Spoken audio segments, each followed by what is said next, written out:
Welcome back to the Tea with Jade B. Today is an extra special day. We are coming to you Wednesday, September 25th, my motherfucking 36th birthday. Bow, bow, bow. Yep, it is my 36th birthday. If you were to go back in time and tell little like 25-year-old Jade, 26-year-old Jade, you're going to be having fun when you're 36. Life does not end at 28. I was like convinced life ended at 28. I would be in shock, and I would be like, okay, how many kids do we have? Are we still married? And I would be like, no, but everything is working out a million times better than you could have ever imagined, bitch. So be happy. And that's one thing I would love to show people, is that life does not end when you get older. It can only get more fun if you are a fun person. I hate when I have all my friends are like, we're all aging. And so obviously everyone's aging if you're alive, but I will hear them say things like, no, I'm way too old for that. I'm way too old for that. I can't stay out late. I'm old for that.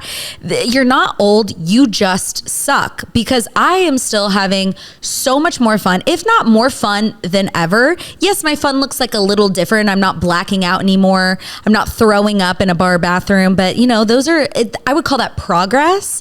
It's not me not being fun. I hope to always have fun. I hope to always find the fun in everything, in my job, in my family, in my, my personal life, my relationship. I want to always make things fun and positive and light, while also being able to talk as much shit as I fucking want to, which is also fun. But I see these girls on Instagram, and I don't know what it is. Like, there's a lot of young creators, obviously, but I see these like gorgeous girls who are absolute stars. They're like 25, 26, and I see them say things like, oh, I'm just like such a grandma now, like I'm older, I'm 26, I'm 27, I have a boyfriend, so like, I'm just older and I don't have as much fun, I don't go out, I don't do this. No, quit trying to age yourself. Just enjoy the time of life that you're in. There's a saying, the youth is wasted on the young. Don't let your youth be wasted on this shitty mindset. I don't know what it is about. I have always been able to live presently in each age. I've never tried to like skip a step or skip a moment, I had friends in high school that would be like, I just can't wait to graduate so I can hang out with my townie boyfriend whenever I want. And I'm like, why would you want to skip this stage of life? Because once we skip to that step, then this step's going to be over. I've just like truly appreciated every step, even like the bad shitty times. Like if you don't find appreciation for the bad shitty times, then like the shitty times make the or the good times that much better. If I didn't go through all the bullshit that I went through, I would not appreciate what I have today as much, especially Mr. Roberts. Did you guys love the Mr. Roberts episode? Isn't he just like a doll? I'm so obsessed with him. I can't believe I cried at the end of the episode. I'm just like so grateful for him and where I've come from, and like all this shit I've been through just makes me appreciate him so much more, and it makes me just really respect him a lot more. I'm a lot more patient in our relationship.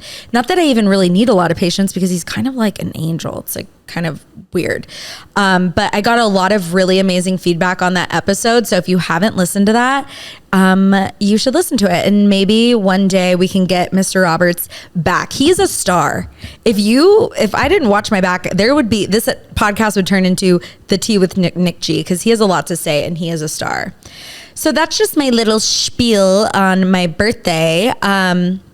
This weekend, we had some friends over. By the way, I just want to let you guys know, I recorded 30 motherfucking minutes of this podcast without pressing record. So I'm just repeating myself to myself, but I'm the only one that knows, because you guys won't know because I wasn't fucking recording. So this weekend is like in the middle weekend between my birthday and Mr. Roberts' birthday. So we had like a little pool party at our house. We had a bunch of friends come over. I felt so much love. I felt so much support. Contrary to popular belief, I think people like me. But after these kind of weekends where it's like doing something, an activity revolves around me and celebrating me, it feels like I have this sort of hangover after it. It's like, it feels like I go back and I kind of rewrite history, and I'm like, oh my God, I just forced all those people to hang out with me. I held everyone against my will to be my friend. And then it makes me want to text everyone like, are we still friends? Did I say something weird? Did I look at you a wrong way? I'm sorry if I looked at you the wrong way. I'm sorry if I said something. And it just like, your brain kind of has this hangover, and I don't know what it is. It's definitely like my people pleasing, which is so weird. I can be such a little like sassy bitch online, but I am truly a people pleaser.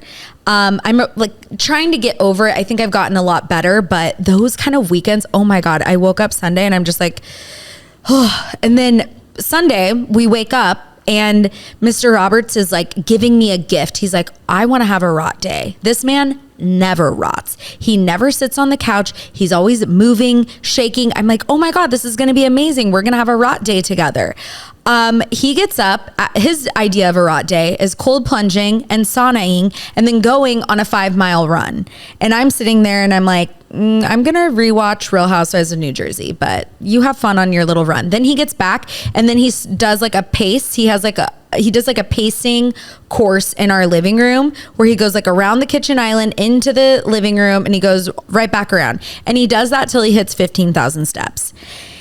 And nothing makes you feel more like a waste of space than watching somebody hit a goal while you have literally just been horizontal all day. But I love being horizontal with the housewives. It's my favorite people to be horizontal with. Just to, break the fourth wall, I love being so honest with my community. I am recording this on September 23rd, which is the very first day of Libra season. Happy Libra season. First of all, I think Libras are the best sign. And I think Libra season is the best season because it is the end of September. It is the biggest chunk of October. It ushers us into fall. And Libras, we are charming, we're social, we're balanced. Some might call us, a chameleon. They say we don't have our own personalities because we're always adapting to those around us, but I just call that adaptable. I call that well-liked, We're very social, we're not confrontational, we're just kind of like a fucking good time. Like some famous Libras, Snoop Dogg, Gwyneth Paltrow, Barbara Walters, Kim Kardashian, bitch.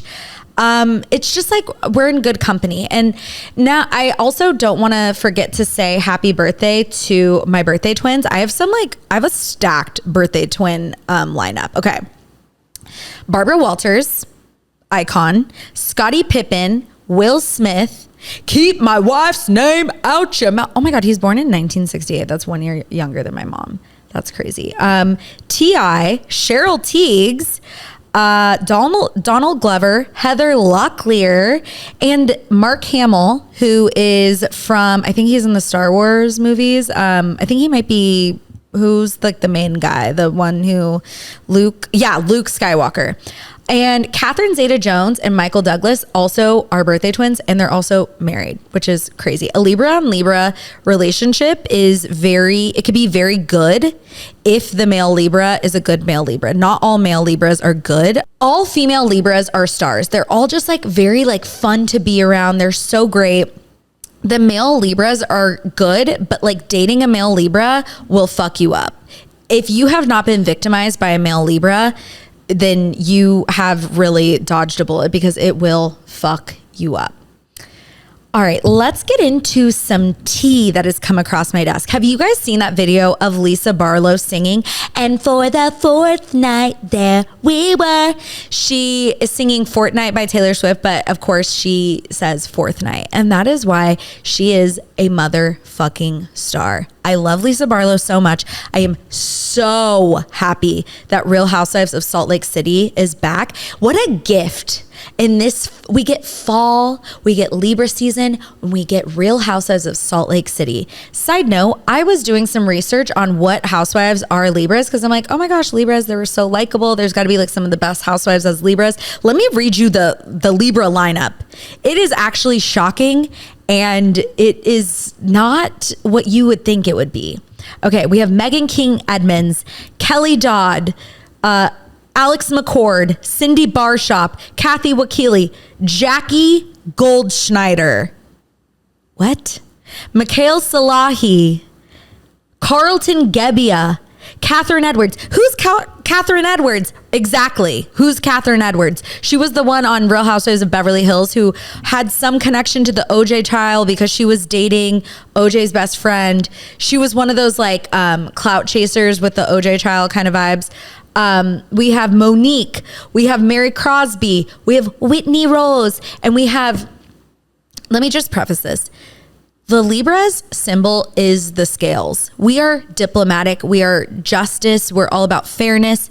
Jen motherfucking Shaw is a Libra. How? I need to see the rest of her chart. She has to have some like diabolical other energy in there. Like maybe she's got to have Gemini for sure. And I would say like an earth sign, like a Virgo. Like she has to have like the mix, like a scary mix with a fire. I wonder what fire sign she has. The obvious answer to that would be Leo, but she also could have Aries. Aries are very impulsive, but oh God, that is scary. But anyways, so let's get back to Real Housewives of Salt Lake City. I'm so happy it's back. The editing in Real Housewives of Salt Lake City, I just have to say, the editing needs to be nominated for an Emmy. That first episode, the way they kind of showed us behind the scenes, and then it takes you to Lisa Barlow's party, and then you're catching up with each person. So that it starts out at Lisa Barlow's party, which usually we do a catch up, then we do the party. It starts out at the party and then you're catching up with people as they enter the party, which is kind of genius. And usually when they take editing liberties on these shows like Housewives, it's like, just, I don't need all the bells and whistles. Just give me what I want. And what I want is just to see the girls. I want to see what they've been up to and then I want to see them fight. Okay. But I thought it was like gorgeous editing. And I have to say, Real Housewives of Salt Lake City really is one of the all-time greatest franchises because they're aspirational, they're stunning, they all get work done, which I love to see. And I love when housewives talk about getting work done. Like, I don't want to see my housewives being natural. They all have very interesting, unique styles. There's fashion on the show, which you wouldn't really think Utah is fashion. Like, you would think Orange County would give us more, but Orange County is giving us like mid-level boutique vibes. Salt Lake City is giving us fashion. And this is coming from a girl who doesn't really fucking know what she's talking about with fashion, but they're giving me something to look at. What else do they have? I also like when the housewives, you can tell they also all really fuck with each other and they're all like a unit. However, there's a lot of tension in between it. And it also always shifts. Like, that's one of the things I think is so great about franchises like New York is that they all are like a unit, but the alliances are constantly shifting. So it's not that serious. Like, it's not like enemy versus enemy, like Jersey. Like, Teresa and Melissa are never going to be okay. And I cannot believe we've lasted this long with that kind of dynamic because it's kind of boring to watch at some point, you know? Like, I like when Teresa and Melissa can get along. I like when Heather Gay and Whitney Rose can get along, but I really like when Heather Gay goes against Whitney Rose because Whitney Rose she's her days are numbered. I hate to report her days are numbered. She's kind of always been the weak link in my opinion, but now she's giving like Teddy Mellencamp, like she's stirring up shit that just doesn't need to be stirred up. So, but we'll get to that. That's like the end of the episode. It kind of a fight, a bruise, a fight, a bruise, a fight, a starts, a fight is a brewing. Anyways, we meet the new housewife, Bronwyn. I believe Bronwyn is the new housewife, and then there's 2 or 3 new friends of. 3 new friends of is a little much, I will say. And it's also interesting, Angie K has like kind of worked her way up to be a housewife. I didn't see that for her. I really didn't. I saw like a 1 season Angie Harrington wonder. Who knew Angie K over Angie Harrington? But we meet Bronwyn. She is very quirky. She has insane fashion sense. Like, and by insane, I don't mean like in a good way. I mean like in a cuckoo bananas kind of way. We see her show up to a meeting or a lunch thing with Lisa Barlow in this yellow and black leopard. It's a puff jacket with like a bralette and hot pants, like very, very tiny hot pants, like almost boy short hot pants. And I'm not a fashion girly. I don't really know what I'm talking about, but I also know that that's not good. Like it's definitely not good. You know, and it's 34 degrees in Salt Lake City and she's walking around the streets in a hot pant and it feels very pick me vibes, like a little look at me, a little manufactured for the cameras. I don't really like that. Like I like that Lisa Barlow looks like she's always dressed up like that. She always has glam. Saint-Tropez, Monaco, Palm Springs, she always has glam. And that's what I like about Lisa Barlow. This feels like putting on for the camera, but also who knows? Because I mean, she seems like she's very like in that space. So we meet her. And one thing I'm very looking forward to exploring with Bronwyn is her friendship with Mary.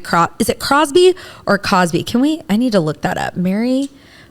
I like watching Mary in the way that I like watching Ramona. Like it's giving entertainment. It's giving I don't know how funny I am. But Bronwyn and Mary seem to see each other because Bronwyn is a fashion girly, Mary is a fashion girly. And so they sit down and they're having like a little sit down. And then one of the new friend ofs, Brittany, comes in. Brittany dates Donny Osmond's nephew. Apparently that is like Mormon royalty. And Brittany comes in and she says, Bronwyn, I like your costume. And that just sends Bronwyn and Mary to the moon. They say, we don't wear costumes. We wear fashion. We wear couture. And I mean, to be fair to Brittany, Bronwyn's wearing this like heart shaped cape coat kind of thing. It's furry. It looks like a Looney Tune character. Apparently there's one of 3. Rihanna has one, one's in a museum, and then Bronwyn has one. So, but I did enjoy watching Mary read Brittany to filth because then Brittany keeps continuing to step in shit with Mary, which it's not hard to step in shit with Mary. Mary says, I grew up with 5 other siblings. And so I have a closet. I have an office that I've turned into like this fashion closet and it has a bunch of overflow. And Brittany says, I grew up poor too. And I feel the same way. And it turns into like hoarding. And Mary says, I'm not a hoarder and I didn't grow up poor. Like she gets very offended very easily, which I just fucking love. One thing I am very interested of learning about Bronwyn is why she got kicked out of BYU. I love like a bad Mormon. And another thing from the episode that was kind of like really, it gave me the ick was Angie K with the scroll. But I love Lisa Barlow. Why does Angie K have a scroll? Why does Angie K have a scroll? And Angie K was confronting Meredith. Meredith can do no wrong in my eyes. Lisa Barlow, Meredith, and Heather Gay, I'm just kind of like always gonna ride for. Which brings me to the last part of the episode, which was this dinner. So by the way, it's like winter. They're all standing outside. It's fucking freezing, I have to imagine, because there's like snow on the ground. Then they go inside to this dinner and Whitney Rose gets into a fight with all the rest of the girls. And like, I'm kind of like, the fight seemed like there was not really like a true issue there. Meredith thinks that Whitney is copying her stuff that she does. And then the girls, Whitney says she's not a liar. Then the girls all start talking about all the stuff that Whitney lied about. And I just really like watching them all gang up against Whitney because Whitney, like I said, her days are numbered. Whitney Rose. And so I'm really excited to see the rest of this season with my girls. Okay, some more tea that has come across my desk. Okay, People Magazine did this interview with Hayden Panettiere. And it was going viral for the wrong reasons because she is clearly very emotional. She's talking about how she lost her brother and it kind of sent her into like a spiral. Her daughter lives with her ex-husband. She doesn't have custody of her daughter, but Hayden, her speech is very slow and it's very much like this. Lots of like eye droops and like you could tell she's very emotional. There's something up, but what the internet loves to do is they start to rally on behalf of Hayden, but in doing that, they're trying to label Hayden as something that Hayden has not told us that she is. So they're like, People Magazine, you need to take this down. They're basically making the problem so much bigger. It's like that Taylor Swift song, But Daddy, I Love Him, where she says, I don't cater to all these vipers dressed in empaths clothing. These people have this almost savior complex or something. And it really was feeling very icky that people were saying, like, I even saw some like journalists posting, like, you should take this down, blah, blah, blah. And it just felt very, very strange. And so Hayden came out and she had something to say to us. She basically says that she hadn't slept for 2 days prior to the shoot. One of her dogs was recovering from an emergency surgical procedure. Grief looks different on everyone. Whether or not I'm on medication is none of anyone's business and is between me and my doctor. I'm doing interviews to promote my new film because I am proud of it. The real issue here is the toxicity of social media and a news cycle that is driven by clickbait. Mental health is so important, and I hope those reading this now understand that what you say hiding behind a computer screen can have a detrimental impact on somebody. And I feel like that is so important for her to say and to stand up, because all these people, all these vipers dressed in empaths clothing, were just not doing what they thought they were doing for Hayden. And that's just like the keyboard warrior, like, nature. But I will say that interview, if you go back and watch, she looked exactly like Erika Jayne. It was so crazy. Even like her cadence, like the way she was talking, it was giving Erika Jayne. Like Erika Jayne could totally play Hayden Panettiere in a movie. Okay, where was Taylor yesterday at the game? Speaking of Taylor, we saw her the night before. She was out with Gigi. I love Gigi's short little blonde haircut that she has going on. But my God, right when we think Taylor has like really taken a turn with the fashion, she shows up in a pair of Litas, like literal Jeffrey Campbell Litas. It was giving 2012 in not a good way. However, I do think that we have kind of turned the cycle in whatever fashion cycle we're in. I do believe Litas are going to be coming back. And I also believe, you heard it here first, the Rachel Zoe boho chic vibe is going to be coming back, I think, this fall, if not spring. So think like Mary-Kate and Ashley Olsen in the early 2000s, Nicole Richie, Hilary Duff, very Rachel Zoe. I think people are going, and honestly, I hope that it does not go that way for like the bodies, because everyone was so fucking thin at that time. It was actually like so scary. But I do think we're going to have like the big sunglasses, like the really like undone hair. We're going to have like that big, like, remember the Balenciaga bags were so big back then. Unfortunately, I don't see that for Balenciaga. I think it'll be like more of the RHOC bags, or maybe like, you know, some knockoffs, like maybe it's going to be like very Free People adjacent, but I do see that for us. Going back to Taylor, I don't understand the Litas. I don't understand why she wasn't at the game. And I will say it was less fun watching football yesterday without her. The football season though, it really like, this was my favorite time of college. I always get super nostalgic for college around this time, because I just fucking loved the football season at Purdue so much. I was talking to Mr. Roberts because his school was much different than mine. It was more of like a commuter school. I had like the traditional college experience, and when I got to Purdue, I had never been to Indiana. You know, I'd been to Indiana once to visit. I was like, this looks like college. I guess I'll go here. I get there and I just knew exactly where I fit. It's like you put a fish in the stream and I just started swimming.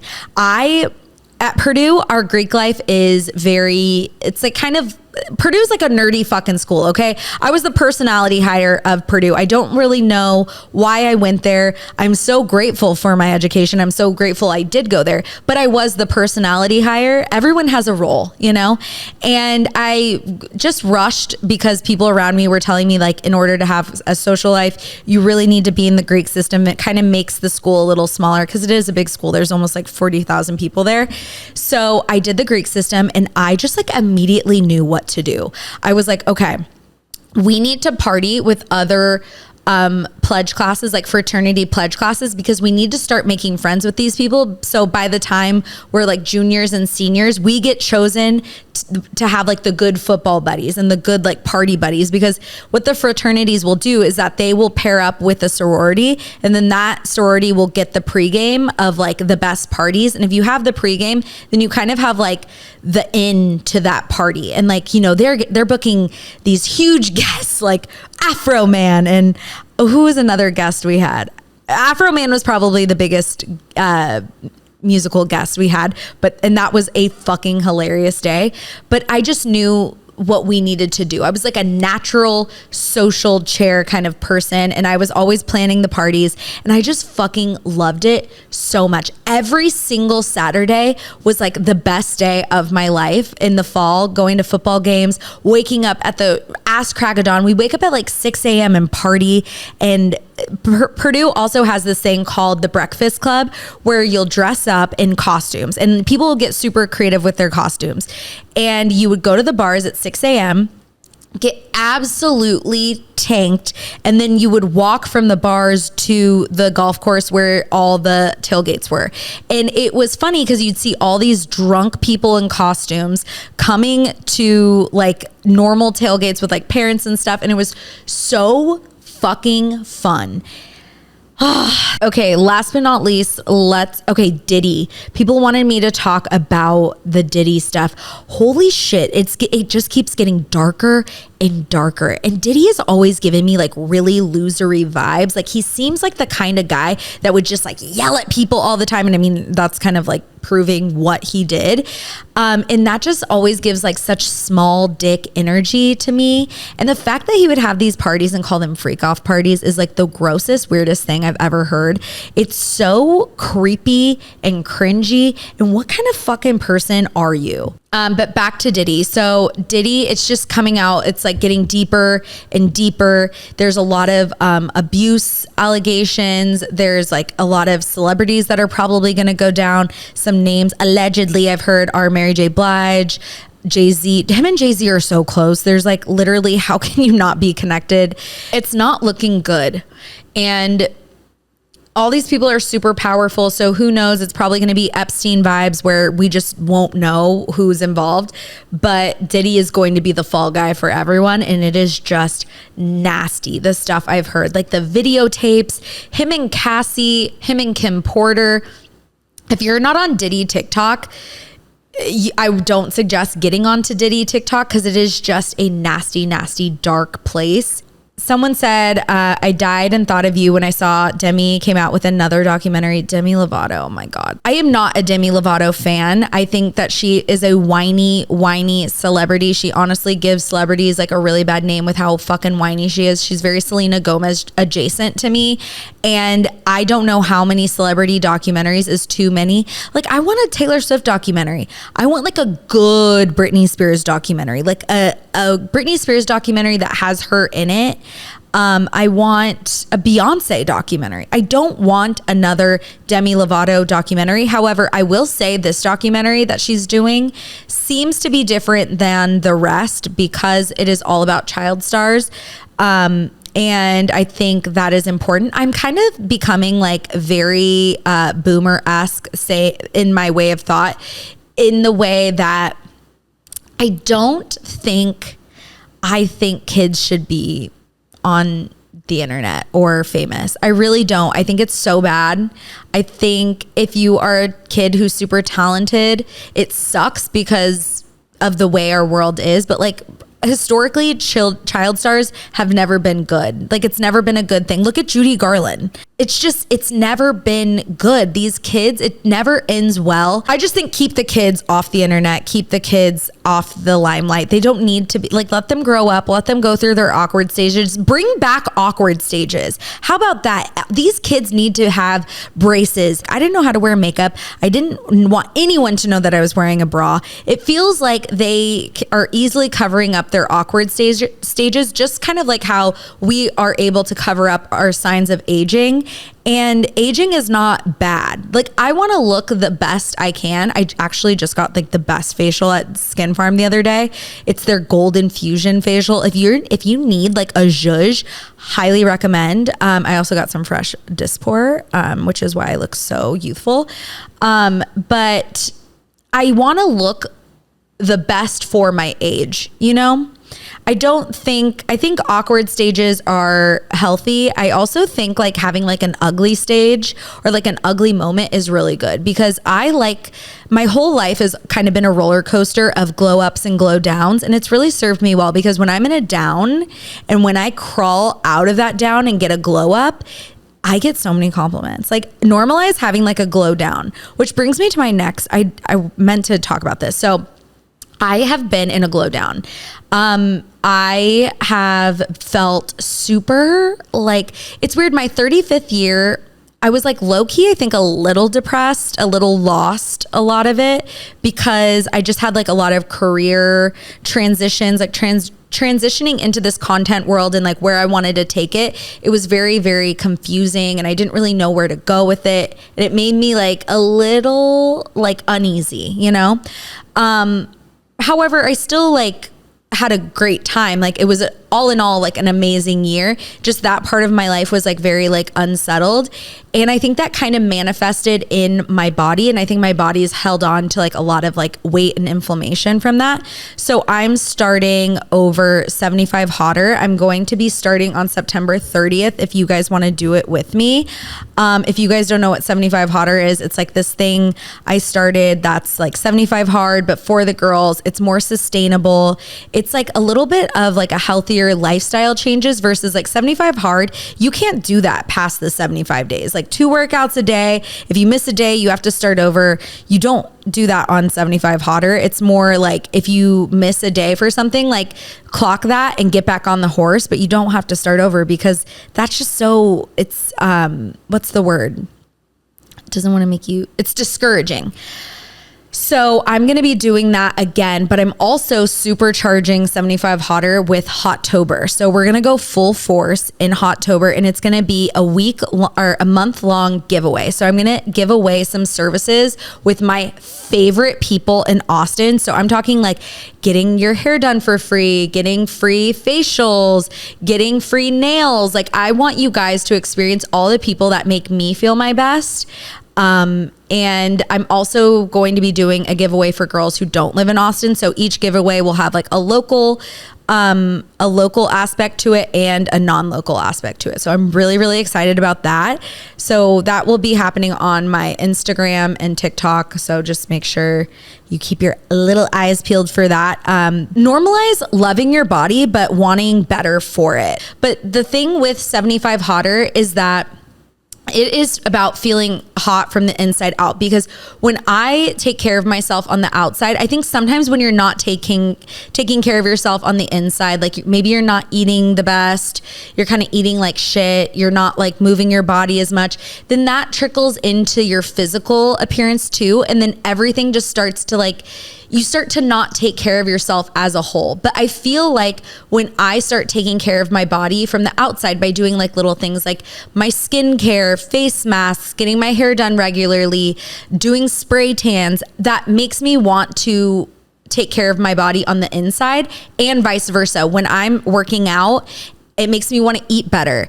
And when I eat better, it makes me feel better, and it makes me want to like do my hair. It makes me want to do my makeup. So it's like this self-serving inside outside approach to being hot. Like, being hot isn't just like an external thing. It is a holistic thing. It is your confidence. Like when I am taking care of myself, I am my most confident. I'm my most happy. I'm nicer to everyone around me. It really just improves all aspects of your life. You know, like the Maslow's hierarchy of needs, like taking care of yourself, 75 hotter should be on the bottom of that. Last but not least, Real Housewives of Orange County. Okay, I'm gonna make this really brief. I know not everyone watches Housewives, but like that is like a pillar of my personality. So we're gonna talk about Housewives. So Real Housewives of Orange County. The beginning of this last episode was kind of boring to me. It ends at a party at Jen/Ryan's house. What does Ryan do for work? We're going to get into that next week. It seems like he has some like shady dealings, according to Tamra. Here's the thing about Tamra.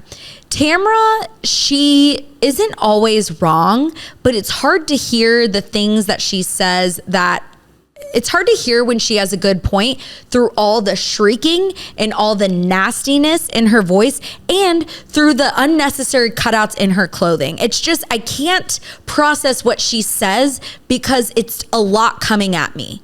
And she always seems to be coming from an evil place. So it's hard to hear her and take what she says not think that there is an ulterior motive to like tear someone down. Emily makes a comment about Ozempic and then Tamra says, shh, don't say that. Everyone's going to think you're on Ozempic. I thought she said she was on Ozempic, right?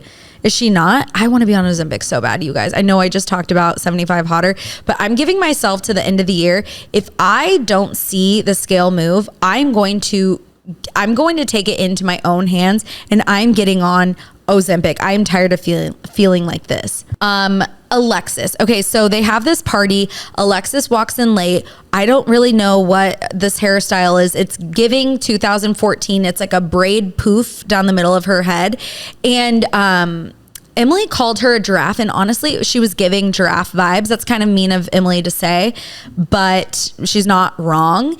And Alexis is the kind of girl, like when you're in a group of girls, like I'm a high energy girly, but I'm not like like high energy girly. Like I'm like a, you know, like let's fucking go, like let's talk, let's banter, high energy girly. And when like the girlies come in and like the energy level is kind of like at a baseline and they come in and the energy is higher than the baseline, it honestly brings the energy of the rest of the group down to overcompensate for that person's energy. Like she came in like, and it's this like fake energy. It's like, oh my God, look at you girls. You guys are my girls. And then so Alexis, she comes in hot and then here's the energy baseline of the room right here. Alexis comes in hot and then the girls are like, something's wrong. And then she brings the mood down because she is going through a hard time with John, but it's not her and John. She makes sure to say, it's not Johnny. Me and Johnny are great. It's his ex. So Alexis says, you know, that this lawsuit with Shannon is affecting their relationship. But someone made like a very good comment. And I think it might've been Tamra who made this, which is kind of crazy, but no, it was Emily. No, it was Gina, same person. So Gina makes this comment and she said, you know, I am very familiar with exes kind of like being a problem in the current relationship. However, I try to move away from that and Alexis and John keep moving towards that because the whole lawsuit thing is very new. It came out of nowhere, seemingly. And John keeps moving towards it. And instead of working with Shannon to like make this better, get some money, you know, she lost money too in this relationship. Why don't you try to like work with her? Instead, he won't take a penny less than $75,000. And he also won't sign this non-disparagement agreement, which on Watch What Happens Live, he said, I'm not putting a gag order on myself. Well, if you want Shannon to stop like sullying your name and stop ruining your reputation, which what reputation do you have? Your only reputation is on the Housewives. I don't know what he's trying to like repair there. Unless he's talking about his reputation in town, which like, who fucking cares? Who fucking cares?